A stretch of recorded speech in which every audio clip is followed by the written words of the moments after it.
Polri memastikan otopsi ulang jenazah Brigadir Joshua Huta Barat dilakukan secara transparan dan juga independen. Otopsi ulang yang bertujuan untuk mengetahui penyebab pasti kematian ini melibatkan tim dari eksternal Polri di bawah koordinasi Perhimpunan Dokter Forensik Indonesia. Dan untuk mengetahui lebih jelasnya kita sudah terhubung dengan koresponden CNN Indonesia Mahardika Utama yang ada di Jambi. Dika, sejauh ini bagaimana proses otopsi berlangsung? Adakah keterangan terbaru yang diberikan polisi pada awak media, Dika? Namun sekali lagi saya sempat melihat mereka memasuki arah keluar arah jalan menuju. Halo Dika, apakah Anda mendengar suara saya? Ya Bram, saya tidak bisa dengan jelas mendengar pertanyaan Anda, tetapi kalau kita bicara terkait dengan proses otopsi, dalam hal ini adalah otopsi ulang terhadap jenazah Brigadir Nofriansah Yosua Huta Barat. Ini sudah dimulai tadi ketika jenazah tiba dengan menggunakan ambulans dari tempat pemakaman sekitar pukul 8.30 di RSUD Sungai Bahar. Kemudian langsung masuk ke kamar jenazah yang letaknya berada tepat 20 meter di belakang saya. Di samping ambulans itu adalah kamar jenazah, tempat di mana dokter forensik gabungan dari Polri dan juga dari Perhimpunan Dokter Forensik Indonesia tengah bekerja saat ini. Lalu bagaimana prosesnya?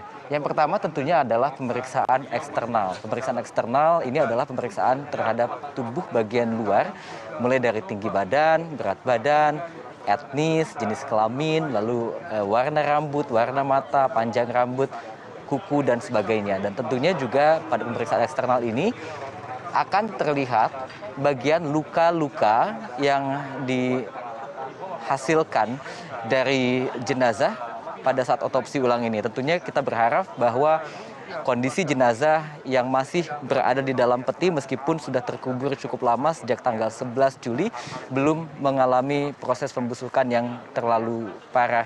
Dan itu pula lah yang diharapkan oleh tim kuasa hukum dan juga tentunya keluarga.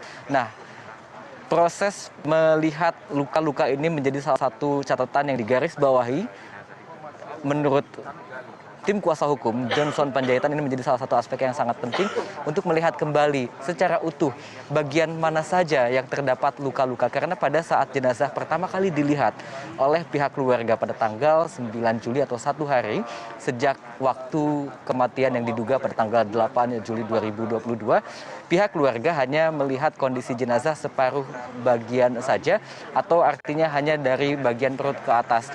Dan di sana mereka menemukan adanya sejumlah luka-luka yang dianggap janggal. Selain adanya luka tembakan di dada, di bahu, di belakang telinga, mereka juga menemukan adanya luka seperti diduga jeratan di bagian leher. Lalu kemudian ada juga luka di tangan dan juga ada luka seperti sayatan di bagian jari. Hal ini sebelumnya sempat dikonfirmasi oleh pihak kepolisian, dalam hal ini oleh Kapolres Jakarta Selatan yang kini nonaktif, Kombes Pol Budi Herdi pada saat itu, yang menyatakan bahwa luka sayatan tersebut di jari adalah akibat dari tembakan peluru yang menembus sehingga membuat tampak ada luka yang disebut oleh pihak keluarga tampak jarinya seperti patah atau seperti putus begitu. Dan menurut keterangan salah satu anggota keluarga juga pada tanggal 9 Juli dan tanggal juga 10 Juli ada darah yang mengalir dari bagian jari tersebut. Dan ini tentunya pada otopsi ulang untuk pemeriksaan eksternal ini akan menjadi salah satu titik krusial untuk melihat lagi luka-luka tersebut. Dan kalau saya mengutip keterangan dari salah satu ahli forensik, Dr. Baiti Adiati, yang diwawancara CNN Indonesia kemarin, menyatakan bahwa untuk jaringan-jaringan lunak dimungkinkan dengan jeda waktu kematian yang sudah cukup lama akan terjadi kerusakan karena fase pembusukan. Tetapi untuk jaringan-jaringan keras seperti tulang, gigi, dan beberapa jaringan lain yang lebih keras, tentunya ini akan menjadi lebih mudah karena akan lebih kuat terhadap fase pembusukan. Dan tentunya ini pun bisa menjadi salah satu hal yang mudah diidentifikasi pada saat otopsi ulang yang dilakukan pada hari ini dan melibatkan sedikitnya 7 dokter forensik dari internal Polri dan juga dari eksternal Polri. Di antaranya adalah dari universitas, dari sejumlah rumah sakit, dan juga dari tim independen. Nah, setelah pemeriksaan secara eksternal, maka kemudian akan juga dilakukan pemeriksaan internal. Itu artinya akan dilakukan insisi atau pembedahan, dibuka lagi bagian tubuhnya untuk dilihat organ-organ dalam apakah terjadi kerusakan, apakah ada residu dari racun dan sebagainya. Tentunya ini juga membutuhkan waktu karena ternyata dari informasi yang saya dapatkan dari pihak pengacara Johnson Panjaitan yang sebelumnya melakukan pertemuan dengan tim forensik pada hari Selasa malam tadi menyatakan bahwa untuk pemeriksaan organ dalam ini ternyata tidak bisa dilakukan di RSUD Sungai Bahar, bahkan di RSUD Kota Jambi. Maka hasilnya harus dibawa ke Jakarta untuk diidentifikasi atau diperiksa lebih lanjut. Dan itu pula lah yang menyebabkan bahwa hasil dari otopsi ini mungkin tidak akan dapat diketahui dalam waktu yang cepat. Dan kalau tadi saya mengutip lagi Bram, keterangan dari Kepala Divisi Humas Mabes Polri, Irjen Polisi Dedi Prasetyo menyatakan bahwa meskipun ada undang-undang terkait dengan keterbukaan informasi, tetapi ada limitasi diantaranya untuk kepentingan penyidikan yang baru akan dibuka di persidangan. Karena nantinya hasil otopsi ini juga akan menjadi hak dari tim penyidik untuk mendapatkan alat bukti tambahan yang nantinya menjadi salah satu materi pembuktian di persidangan ketika kasus ini tentunya sudah dinyatakan lengkap dan sudah bisa dilimpahkan ke pengadilan.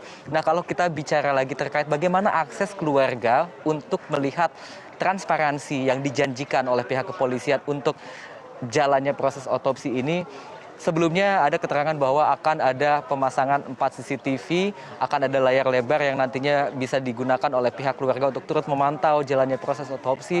Tetapi tadi tampaknya hal tersebut tidak terjadi dan kalau saya melihat situasi terkini saat ini, sejumlah anggota keluarga yang sebenarnya ditempatkan di 2 ruangan, ada 1 ruangan yang tepat berada di samping ruang jenazah dan juga di 1 ruangan lainnya tampak agak sedikit menjauh. Mereka berada di sekitar lorong dan juga bahkan ada yang keluar. Dan kalau dilihat di sisi bagian luar pun tampak cukup banyak masyarakat yang tampaknya cukup penasaran, cukup antusias untuk melihat jalannya proses otopsi ulang. Karena mengingat kasus ini, kasus kematian Brigadir Nofriansah Yosua Huta Barat ini cukup menyita perhatian publik. Dan pihak keluarga masih terus menunggu jalannya proses otopsi ulang yang menurut keterangan dari Dr. Ernie Situmorang, salah satu anggota dokter forensik yang saya wawancarai kemarin di RSUD Sungai Bahar ini, otopsi ulang akan berlangsung 2 sampai 4 jam lamanya.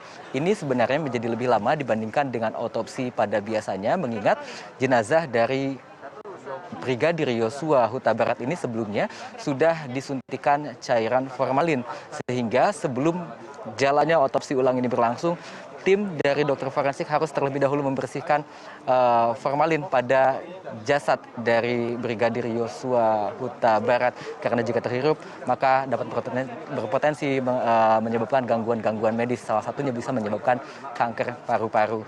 Dan selain itu juga tentunya tadi selain karena organ dalam tidak bisa diperiksa di RSUD ini, artinya ada limitasi waktu yang belum pasti terkait dengan kapan keluarga dalam hal ini bisa menerima atau bisa mendapatkan secara utuh keterangan dari laporan hasil otopsi ulang. Nah, lantas apa langkah setelah ini? Maka setelah otopsi dilaksanakan nanti pihak dari kepolisian dalam hal ini adalah Kepala Divisi Humas Polri, Dedi Prasetyo akan kembali memberikan keterangan. Tapi saya juga belum bisa memastikan apakah hal tersebut dilakukan setelah atau sebelum jenazah dikembalikan atau dikuburkan kembali di area pemakaman. Kembali ke Anda, Bram. Baik, Dika, kita akan tunggu bagaimana update-nya, apakah nanti ada keterangan begitu yang diberikan oleh kepolisian seperti yang Anda sampaikan. Terima kasih atas laporan Anda, Mahardika Utama melaporkan langsung dari Jambi. Selamat kembali bertugas.